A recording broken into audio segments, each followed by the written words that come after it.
E aí pessoal, tudo bem com vocês? A pedido da Mel eu vim falar um pouquinho a respeito das mudanças que acontecem durante a gravidez e que isso muitas vezes pode trazer, por falta de compreensão às vezes do cônjuge, um certo atrito, porque a mulher realmente passa por muitos desafios, a mulher passa por muitas mudanças que às vezes a gente como pai, marido, não compreende muito bem, né?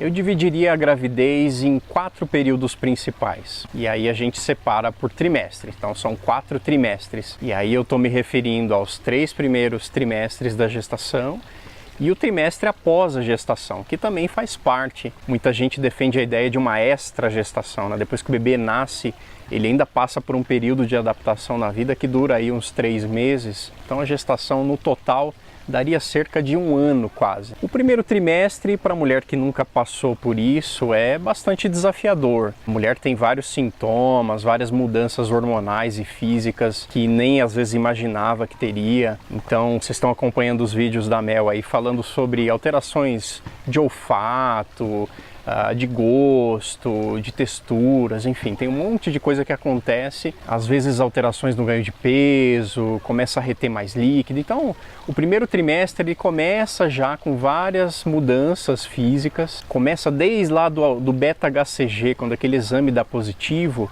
O beta-HCG é uma sigla e esse hormônio, quando está ali em níveis elevados, então logo nas primeiras semanas de gestação ele vai aumentando bastante.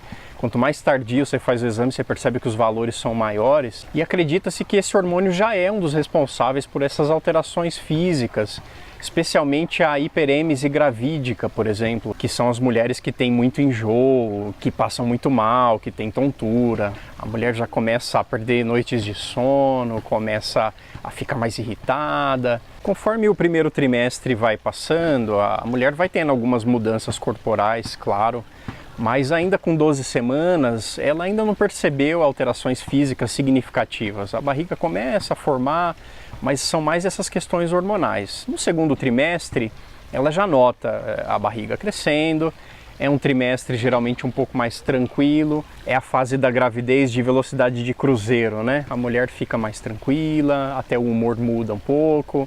É aí que a mulher fica mais ativa, consegue fazer exercícios, consegue se movimentar melhor. E é uma fase que a mulher tem que aproveitar e se preparar para o terceiro trimestre, né? Que eu acredito que seja um dos mais desafiadores. Mas nessa segunda fase começam a aparecer outros sintomas que às vezes no primeiro trimestre não eram muito claros. Então a mãe ela começa a ter mais volume de líquido dentro do corpo. Então o sangue da mulher ele fica, entre aspas, mais diluído. Naturalmente ela começa a ter uma anemia.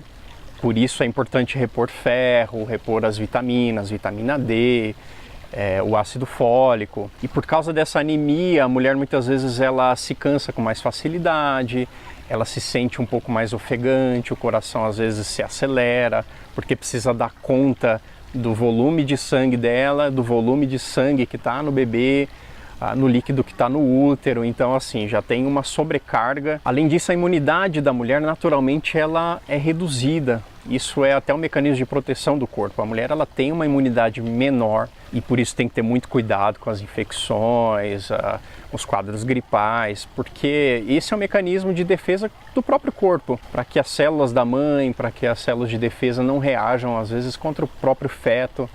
Então é um estado de imunidade menor. À medida que a gravidez avança, e aí a gente vai chegando, entrando já no terceiro trimestre, aí começa a ficar um pouco mais desconfortável, né? O útero ele já toma uma proporção muito maior, começa a comprimir os órgãos internos da mulher, então ela já começa a urinar muito mais. Ela já urinava mais porque tinha mais líquido no corpo, mas agora o útero começa a comprimir a bexiga, então ela tem que ir mais vezes ao banheiro, inclusive de madrugada.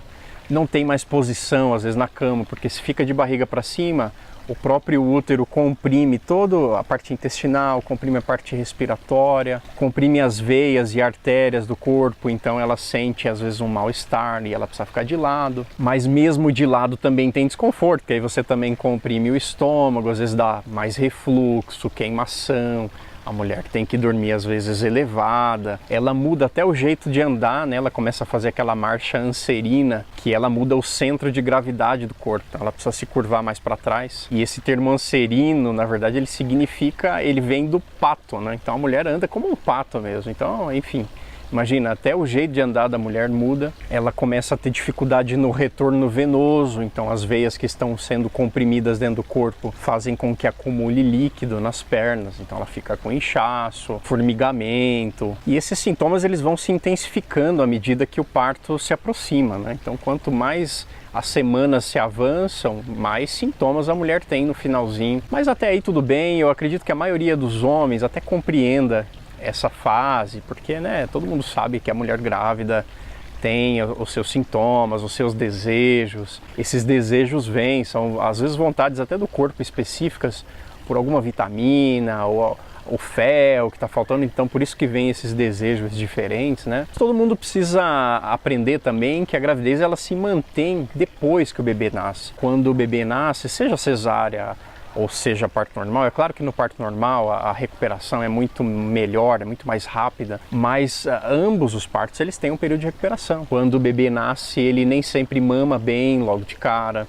então ele tem dificuldade para mamar, o bebê ele estava ali acomodado dentro do útero, estava confortável, e aí ele vem para o meio externo, ele precisa aprender a mamar, o intestino ainda é imaturo, a mãe perde umas boas noites de sono, né? Já estava exausta muitas vezes do trabalho de parto, e agora tem que ensinar o bebê a mamar, tem as fissuras, tem a dor para mamar, às vezes faz mastite, que é a inflamação dos seios. E aí vem aquela coisa que pouca gente fala e que é muito real, que é o tal do blues puerperal. E isso é verdade, isso aconteceu com a Mel nas 2 gestações. Algumas mulheres chegam ao nível patológico, que é a depressão pós-parto e precisam de tratamento, mas a grande maioria faz isso que a gente chama de blues puerperal, que é aquela queda súbita hormonal que a mulher tem após o parto e que mexe muito com o psicológico da mulher. Ela se sente triste, muitas vezes ela não consegue se conectar logo de cara com o bebê, então não é culpa dela, não é porque ela está triste do evento do nascimento, pelo contrário. A mulher está muito feliz, a família toda está feliz, mas bate uma tristeza inesperada, é um desânimo. Às vezes a mãe não se sente boa o suficiente para cuidar daquele bebê, ou acha que está produzindo pouco leite, o bebê perde peso e a mãe se sente culpada por causa daquilo. E isso faz parte. Então é muito importante que o cônjuge, a família entenda que existe esse período da vida da mulher e que pode durar vários dias, né? Tem mulher que passa por esse quadro durante todo o período neonatal, 30, 40, às vezes até 60 dias. Para o homem não muda muito, né? O homem já, no dia seguinte, às vezes já está trabalhando, já vai para academia, a vida segue, né? Mas para a mulher não, ela passa por tudo isso e ela precisa desse apoio, a gente tem que ter essa compreensão. E aí eu falo como pai também e como marido, né? Enquanto médico é mais fácil você compreender essas mudanças no corpo da mulher, do ponto de vista hormonal, e a gente sabe que tudo existe na teoria, mas a prática a gente também sabe que não é fácil.